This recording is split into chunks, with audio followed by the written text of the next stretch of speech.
Jadi kita ini harus berhasil mengesankan kepada anak bahwa ibadah itu bukan beban, tapi suatu keindahan. Maka dibangunlah kesadaran anak bahwa seseorang itu sesungguhnya membutuhkan ibadah. Di mana ibadah itu ibaratnya air susu ibu untuk bayi. Dekapan ibu untuk bayi, di mana setiap orang itu butuh kedekatan dengan Allah. Membutuhkan cintanya Allah, membutuhkan kasih sayangnya Allah. Assalamualaikum warahmatullahi wabarakatuh.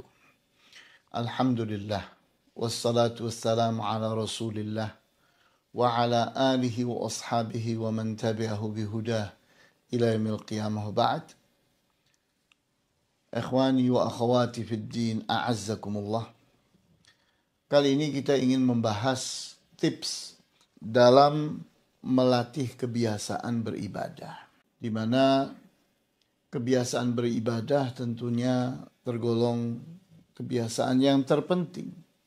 Kita mengharap sekali seorang anak itu benar-benar menjadi orang saleh yang rajin ibadah sampai hari tuanya. Kebiasaan beribadah adalah amalan rutin berupa melaksanakan perintah Allah dan menjauhi larangannya dalam rangka beriman dan bertakwa kepada Allah agar menjadi hamba Allah yang dekat dengan Allah dan dicintai oleh Allah.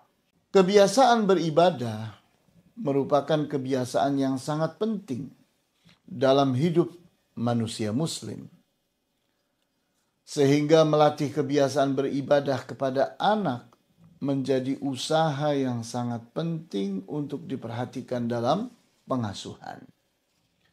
Seorang pengasuh mesti memprogram kegiatan-kegiatan yang arah tujuannya adalah untuk melatih kebiasaan beribadah yang akan meringankan anak pada saat kewajiban beribadah itu datang.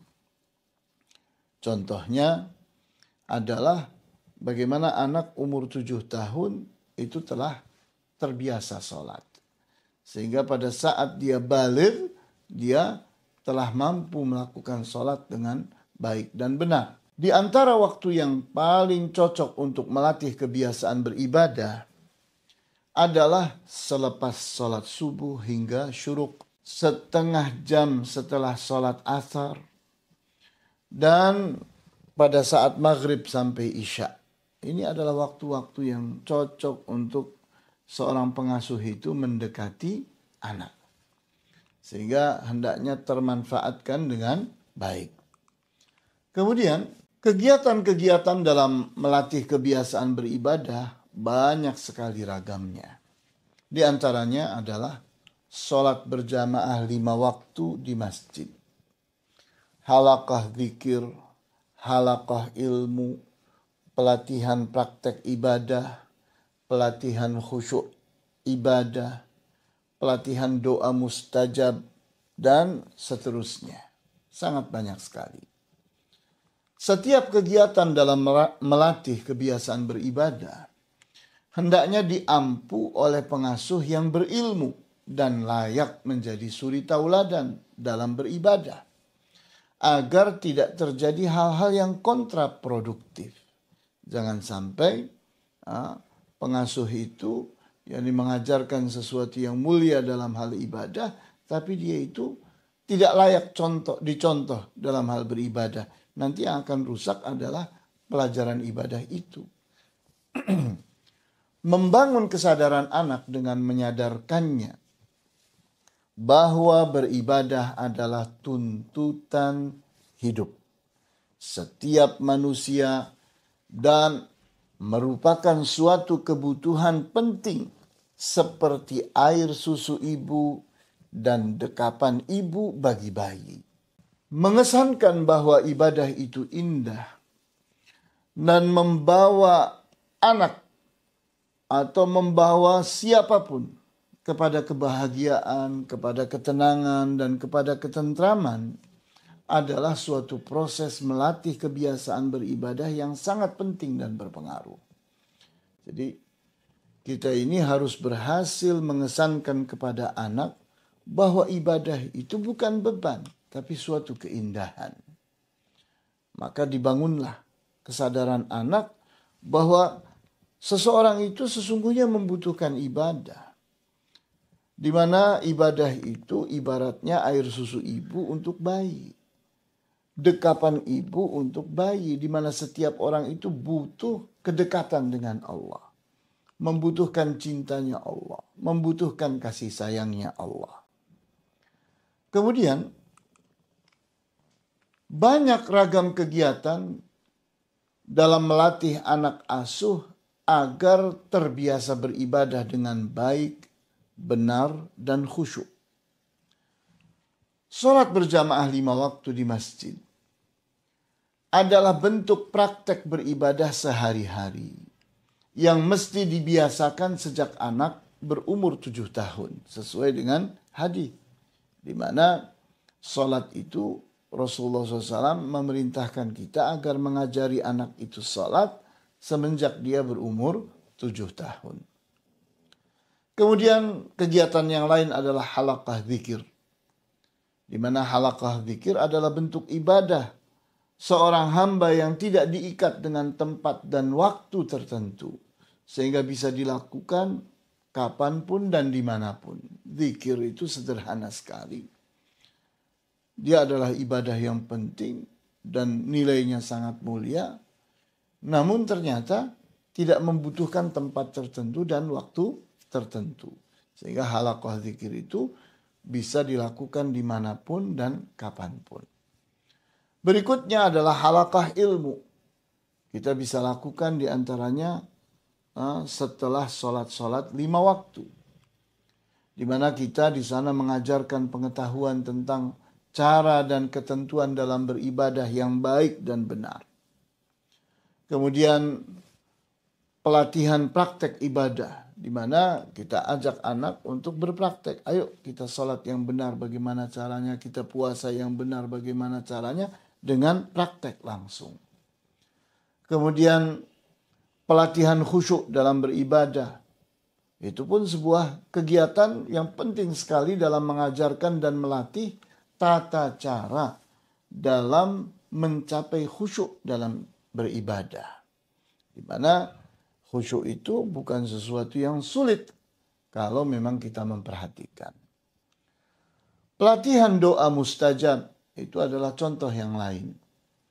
Di mana dengan melatih anak dari kecil supaya mengerti, supaya doa kita itu terkabulkan, maka bagaimana caranya? Kita latih dia. Kemudian kita perhatikan bahwa ibadah itu adalah tuntutan di dalam hidup seorang muslim. Di mana setiap manusia yang mengerti kebutuhannya kepada Allah, kepada pencipta alam semesta, di saat itu dia akan mendapatkan bahwa Allah itu adalah zat yang paling berjasa di dalam hidupnya. Di saat seseorang itu mengerti bahwa dia harus balas jasa, maka ingat bahwa di antara bentuk balas jasanya kepada Allah adalah dengan beribadah. Saat beribadah kepada Allah, seorang hamba merasakan seperti bayi yang berada dalam dekapan ibunya. Dia merasa aman, merasa tenang dan tentram. Seorang manusia memiliki kebutuhan dan ketergantungan kepada Allah melebihi kebutuhan dan ketergantungan bayi kepada air susu ibunya. Saat seseorang sedang beribadah kepada Allah dengan khusyuk, maka pada saat itu dia sedang mengungkapkan rasa butuhnya kepada Allah, dipenuhi dengan rasa takutnya. Karena dia tidak ingin ditinggalkan oleh Allah. Seperti bayi tidak ingin ditinggalkan oleh ibunya. Saat seseorang sedang beribadah kepada Allah dengan menangis, merendahkan diri dan mengagungkan Allah, maka pada saat itu dia sedang merengek dan bermanja-manja. Dia menginginkan kedekatan dan cintanya Allah. Ingat, bahwa ibadah itu indah.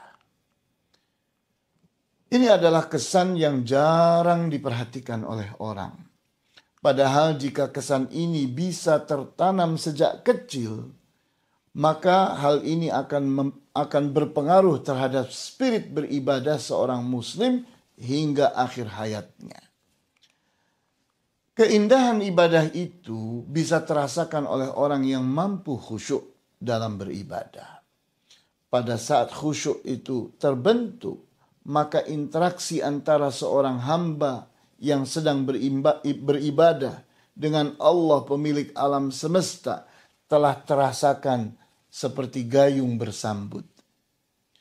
Hubungan yang dihiasi dengan interaksi yang saling mencintai antara Khalik dengan makhluk merupakan hubungan yang indah. Karena perhatian sang Khalik tidak disebabkan oleh kebutuhan. Allah mendekati kita, memperhatikan kita bukan karena dia butuh kepada kita.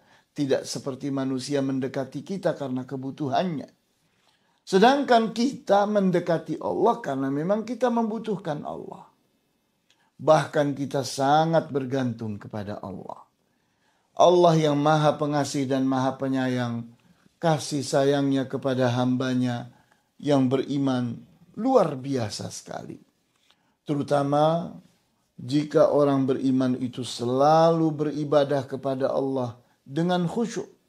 Sehingga kasih sayangnya itu menjadi tidak terbatas. Bahkan akan terus berlanjut sampai ke alam akhirat. Inilah yang bisa disampaikan pada kesempatan kali ini.